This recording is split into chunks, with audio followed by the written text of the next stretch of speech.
Hello viewers, চলেন সবাই তো হোম ট্যুর দেয়। আজকে আমি আপনাদেরকে রুম ট্যুর দিব, তাও আবার এ বাড়ির ছোট নবাবের, দ্যাট মিন্স আমার ছোট ছেলে। চলেন আজকে আমি আমার ছোট ছেলে বলবো না, ও তো নবাব, ছোট নবাবের রুম ট্যুর আপনাদেরকে দেখাই। হ্যাঁ, এই তো চলে এসেছি আমার ছোট নবাবের রুমে। এই হচ্ছে আমার ছোট নবাবের আলিশান বেডরুম। চলেন ভেতরে ঢুকি। এই হচ্ছে আমার ছোট নবাবের কিং সাইজ বেড। চারিপাশে তার আবার একটু আরামদায়ক জিনিসপত্র না থাকলে ঘুম হয় না। শত হলেও বাংলার শেষ নবাব বলে কথা। আমার ছেলের অনেক গুণ। আমার ছেলে প্রচণ্ড রকম প্ল্যান্ট প্রেমী। পুরো তার বেডরুমটাকে সে বলদা গার্ডেন বানিয়ে ফেলেছে।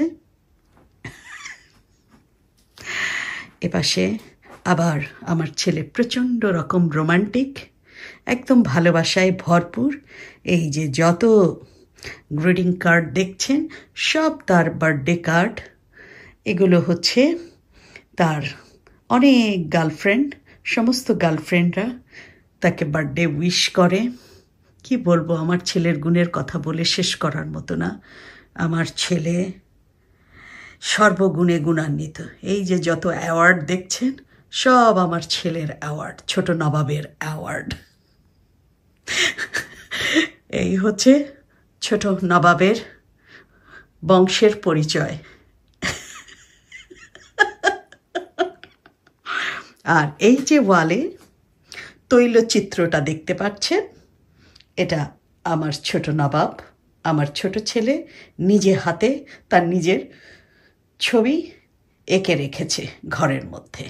প্রতিদিন সকালবেলা উনি ঘুম থেকে উঠে আগে নিজের ছবিটা দেখেন, দেখে নিজেকে ঠিক ওই রকম সাহসী, নিজেকে ওই রকম কিং মনে করেই উনি ঘর থেকে বের হন।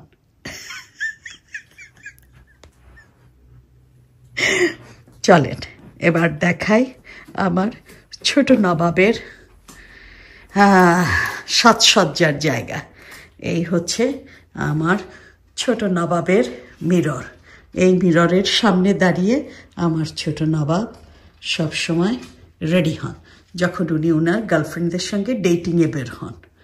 ও ডেটিংয়ের কোনো টাইম টেবিল নাই, দিনের মধ্যে 2-3বারও উনি ডেটিংয়ে বের হন, ওনার ডিপেন্ড অন হিজ মুড। আর এই দিকে হচ্ছে আমার ছোট নবাবের ওয়াশরুম। এই হচ্ছে আমার ছোট নবাবের ওয়াশরুম। এটা উনি একাই ব্যবহার করেন। উনি আবার প্রচণ্ড রকম ছুচিবাই, তো ওনার বাথরুম উনি কাউকে ধরতে দেন না।